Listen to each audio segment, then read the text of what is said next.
modern is to find ourselves in an environment that promises us adventure, power, joy, growth, transformation of ourselves and the world, and at the same time, that threatens to destroy everything we have, everything we know, everything we are. Modern environments and experiences cut across all boundaries of geography and ethnicity, of class and nation, of religion and ideology. In this sense, modernity can be said to unite all mankind, but it is a paradoxical unity, a unity of disunity. It pours us all into a maelstrom of perpetual disintegration and renewal, of struggle and contradiction, of ambiguity and anguish. The state of late-stage capitalism is one of deep alienation. It is palpable. We are increasingly alienated from each other, from our labor, and ultimately from ourselves. Capitalism separates us from the means of production. Without owning capital or land or a factory, most people have to sell their labor in order to receive a wage to subsist off of, and a measly subsistence at that. We don't even get to take pride or joy in the things that we create. We're totally disconnected from them. We're only creating things to be sold to make money for our bosses. And when you don't give a shit about what you're producing, most of your time at work just feels tedious and unfulfilling. Yeah, instead of developing our free physical and mental energies, we just mortify our bodies and destroy our minds. We feel that we are with ourselves when we are apart from work, and apart from ourselves when we are at work. It is forced labor.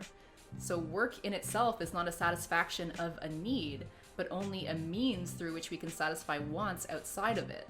This alienation is only compounded by the rise of the gig economy and side hustle culture.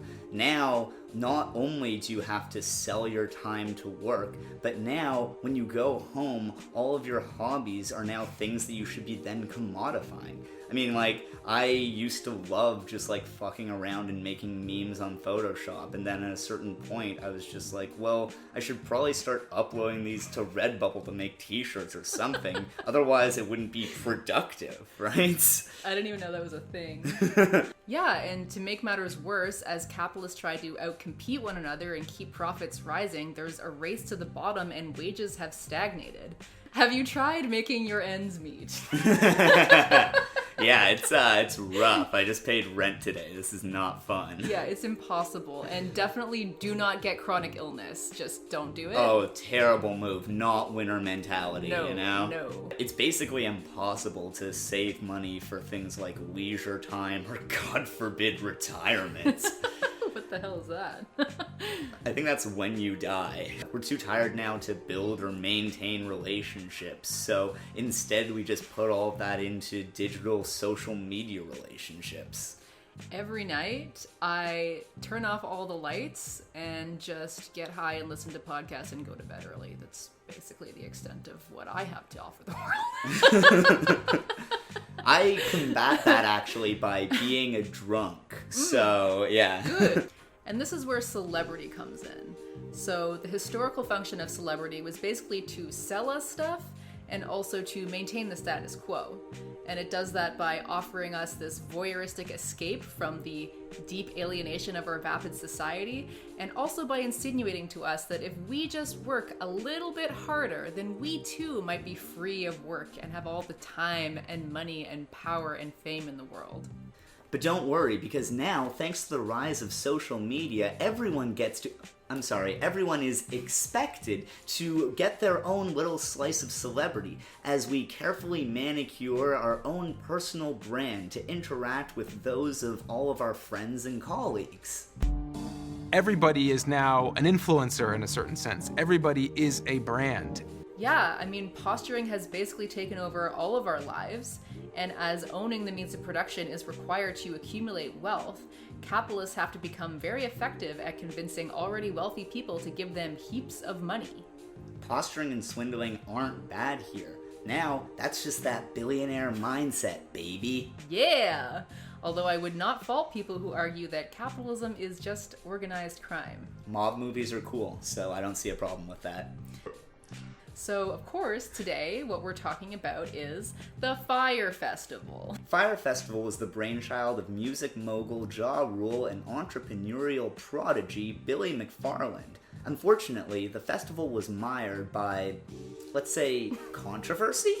It looked like a horror scene. Fyre was supposed to have everything. It was located on the private island of Pablo Escobar, the patron saint of faux deep douchebags.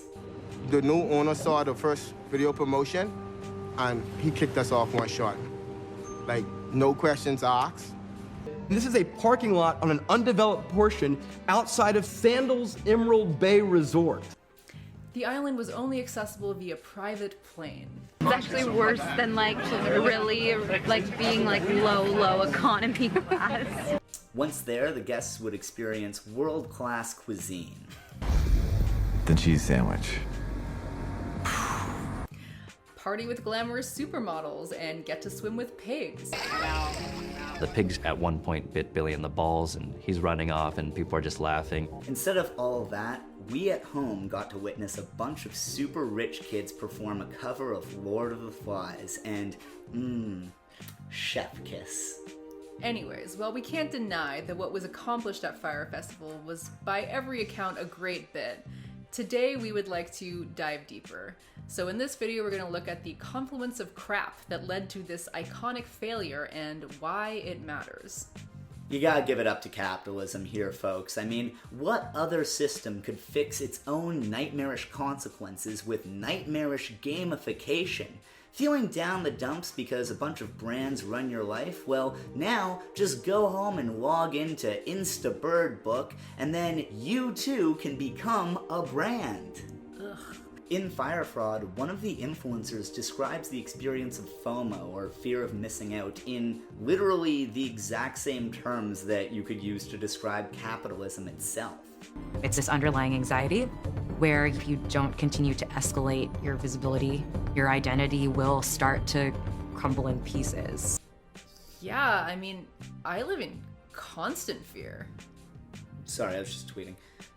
This is kind of fucked up, but have you ever seen someone post on social media about how they're taking a break from being online because it's been really unhealthy and bad for their mental health? I've seen that and had my first thought be just, oh wow, they're going for the whole I'm just gonna unplug and be healthy and authentic angle. That's a good move. That's gonna get a lot of engagement. I can confirm that I've actually done that recently, and it got all the likes. It got all the engagement. I know what all the marketing people are thinking right now, too. Oh, you know what Bill's doing? He's going for that anti-marketing dollar. That's a good market. He's very smart. Oh, man, I'm not doing that. You fucking evil scumbags. Oh, you know what Bill's doing now? He's going for the righteous indignation dollar. That's a big dollar. A lot of people are feeling that indignation. We've done research. Huge market. He's doing a good thing. Yeah, it's smart. Worked out. So I want to just talk about the patriarchal aspects of this for a minute. The fact that only a handful of supermodels was enough to get this whole thing off the ground should really give us some pause. I mean, why is it that all you have to do is show a few beautiful women somewhere, and that's suddenly somewhere that everyone needs to be? Beautiful women on a deserted island? Yeah, 100%, I'm going. Take my money. Here, I will throw my credit card at it. You see the supermodels on jet skis and you're thinking like, wow, I really want to be there. And what's interesting is that it also sold it to women. I mean, a lot of femme influencers were also attracted to go to this thing, presumably, I guess, to be one of those beautiful women who would be in these glamorous shots. But yeah, the fact that all of our media is 100% through the male gaze has a lot to do why this was so attractive to people. I mean, who wants that? I just want to party with my comrades. I also really feel that toxic masculinity played a huge role in getting this thing off the ground. I kept wondering or imagining, what if non-men were in charge of all the companies involved? People who were not actually socialized to just never admit their mistakes or never ask for help. I mean, the male posturing that made this all happen was pretty impressive. You could yell at him saying, like, there's no possible way you have 200 tickets for Hamilton one night. It's absolutely impossible. And he would say, it's possible. Anyone who'd ever been involved with event production would have understood that this wasn't possible. Like a wedding planner would have known, like, absolutely no way. Let's just do it. It'll probably be fine. Like, we're, you know. I was a big boy. I knew what I was getting into. And big boy. Capitalist ideology is also an extension of patriarchy. It's an extension of might is right ideology, of a fetishization of competition and dominance and having power over. If you can undercut your competitors and throw your friends under the bus and just be a ruthless businessman, hey dude, you're getting it done. You're killing it. That's winning. You're being a big boy. Oh yeah. All of this leads to positivity culture, a reaction to the alienation of the defunct American dream. And to influencer culture, because influencers basically just sell you that positivity. Mm-hmm. What an influencer is someone who's effectively monetized their identity. That is their work. When I say my brand, I just mean kind of like the lifestyle that I want to live. So positivity. Health, wellness, and honestly, just like positivity. And today I'm going to be talking about positivity. Want to know why people don't have anything? You don't have anything because you got a bad attitude, dude. I am generally very happy with my life. I mean, I am really happy with my life. It's just like working out. You work out, you work out, you work out.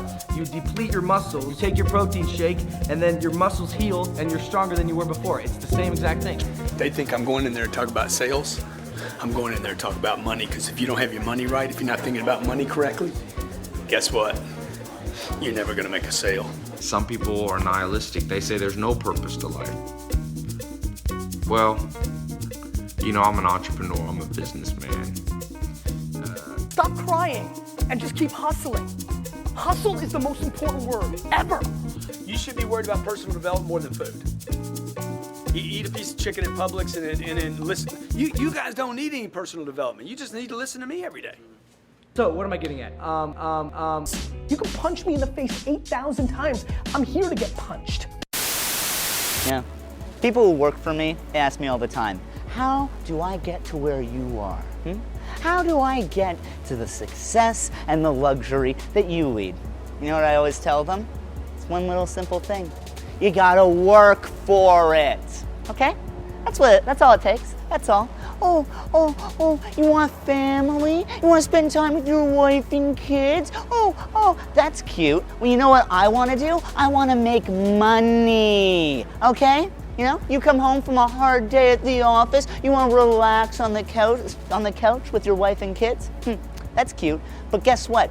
You can't get to that millionaire and billionaire lifestyle doing that. So don't come to me bitching about how you want to live like the super rich if you aren't willing to get out there every night, steal copper, and sell it to the dump, okay? It's that simple. Oh, it's your weekend? Oh, it's your weekend? You want to do some chores around the house, huh? Okay, that's cute. You know what I do on my weekend? I go to the blood bank and sell plasma because I work for a living, okay? Listen, it's simple. Simple equation. You want that Tesla? You're gonna need to do one thing, one word, 3 syllables. You want that Tesla? You gotta hustle. It's that simple. See you at the top. It's so funny how prevalent the call to just be positive and preaching positivity is, considering how it's such a vacuous and meaningless catchphrase. Just smile more. That's how you can change the world. Just have a better outlook and make sure to sit up straight and smile, because that tricks your brain into releasing more serotonin. In Sarah Ahmed's book, The Problem of Happiness, she talks about how unhappiness is often a very logical and necessary reaction to conditions, and in a sense, positivity culture, while, you know, it's not good to always be down in the dumps and feeling hopeless, unhappiness is often a necessary precondition to a drive for social change. Yeah, and it's sad because there are a lot of actually wise traditions, like Buddhist traditions, that do talk about the way that you perceive your world matters, but this whole positivity culture is just extremely vacuous. It just commodifies positivity and makes it into this thing that just tacitly supports the status quo. But believe in yourself hustle mentality is not meant for everyone. There will always need to be workers who will have to work all day to construct the stage and clean the bathrooms and sell drinks and etc. Believe in yourself in this system basically just means believing that you'll be able to amass enough capital to command other people to do whatever you want. Throw enough money at the problem and anything should be possible, right? What happens when society is all form and no substance, though? Fyre Festival is a test case of what happens in a society that cares more about image than substance. Absolutely. This is what happens when you posture as a big boy in real life. Now, while this can all be hilarious when we're just talking about influencers getting fucked over, this is all gonna take a decidedly darker turn when the same logic that animated Fyre Festival is used to tackle the coming climate apocalypse. Yeah, when I was watching this, I thought this was the perfect analogy for climate change. We have all of these influencers who know that something is wrong. They've seen all the tweets, all this information is coming out that something is not right about this festival, but they all still go because they imagine, well, anyone with this much prestige and this much money must be able to make this happen, right? They're not just gonna allow us all to arrive and have it be a disaster. And that's the exact same way that we are orienting all of ourselves to climate change. We all know that something is deeply wrong. We're all looking around and seeing that people aren't really tackling the problem, but we're all basically believing that, well, all these people with power and money, they're gonna figure it out, right? They're not just gonna allow us to arrive and have it be a disaster. Guys, Mars is gonna be great. It's gonna be wonderful. For example, let's look at optimism porn huckster and probable pedophile Steven Pinker. Pinker's whole deal is that he likes to talk about how the world is getting so much better and everything is being fixed just through free market capitalism. Coincidentally, Pinker does not like talking about climate change. When Pinker does talk about climate change, his solution is to suck CO2 out of the atmosphere and replace it with sun-reflecting aerosol, which, what could possibly go wrong with that? I mean, it's only the plot of Snowpiercer. If you want to improve the world, there are a few steps to take. The thought and nature of like people saying, well, America's an entrepreneurial paradise is the same conversation that's happening within America of like, to be great in tech, you need to be in San Francisco. And let me just remind everybody that Facebook was invented in Boston. What would you say is the #1 reason why people fail? Not necessarily why they make it, the complete opposite. Right, lack of brains, lack of effort. My job, one of my jobs as the leader of Amazon is to encourage people to be bold. We can sing the songs that orchestrate the universe. We can hack this world.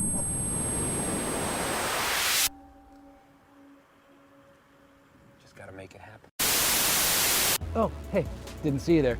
I'm just on my way to give a talk at Bing HQ. What qualifies me for that? You just answered your own question.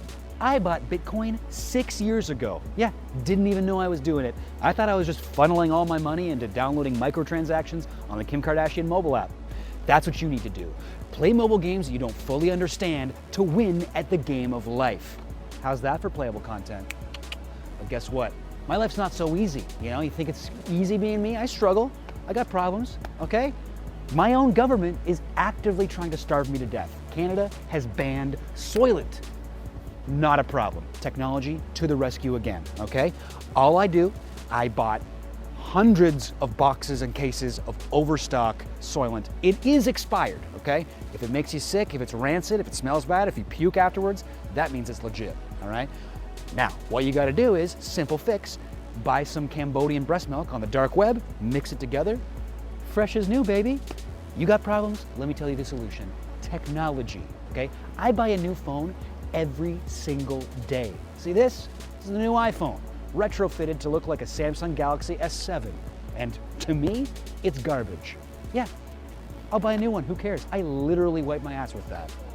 Technology, baby. Everyone came away from this thinking that Billy McFarlane was to blame. Not capitalism, not patriarchy, just him as this deeply pathological liar. Which is true, but also he's exactly the kind of person who would succeed under this system. And he's a product of this system as well, as are the hundreds of influencers who are ready to pay tens of thousands of dollars to party to boost their images. Through social media in the age of alienation, our identities are the spectacle. If our constructed identities aren't acknowledged and viewed by enough people, then we are nothing. We stop mattering. Which, it's bleak. It's a fun way of exiting a video. I guess get offline. Yeah, join a union. Build community. Yeah.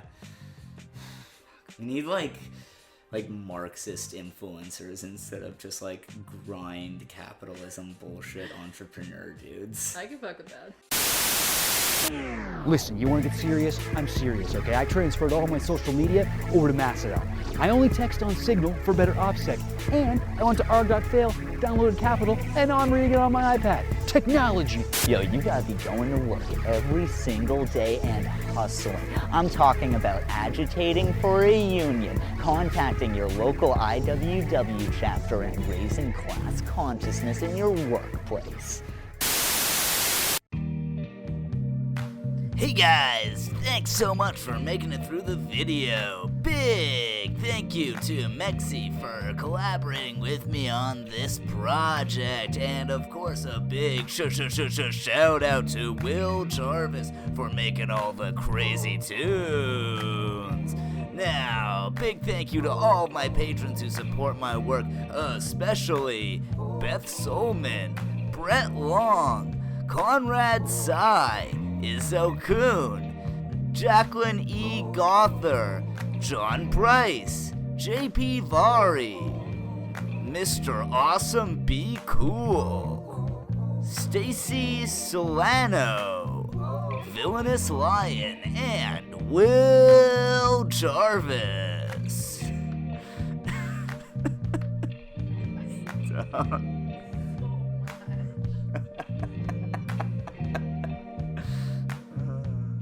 I think that's just gonna be it.